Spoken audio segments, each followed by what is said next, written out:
కళ్ళ నిండా కుళ్ళుతో నిన్ను చూసే వాళ్ళకి నీ కష్టంతో పనిలేదు. మనసు నిండా ప్రేమతో నిన్ను చూసే వాళ్ళకి నీ లోపాలతో పనిలేదు. కడుపు నిండా ద్వేషంతో నిన్ను చూసే వాళ్ళకి నీ మంచితనంతో పనిలేదు. గుండె నిండా అభిమానంతో నిన్ను చూసే వాళ్ళకి నీ తప్పొప్పులతో పనిలేదు.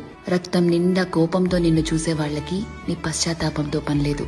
వీళ్లే కాదు, నీ చుట్టూ ఉన్న ఇంకో 100 మంది నిన్ను 100 రకాలుగా చూడొచ్చు. వాళ్ళందరూ వాళ్ల లోపల ఉన్న ఎమోషన్తోనే నిన్ను చూస్తారు. నిన్ను నిన్నుగా చూడగలిగేది ఆ పైవాడి తర్వాత నువ్వు మాత్రమే.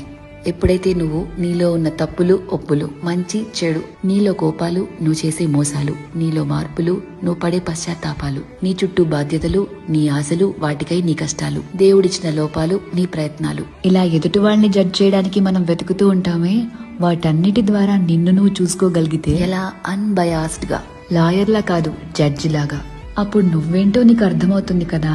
అదే సెల్ఫ్ అవేర్నెస్ అంటే. సెల్ఫ్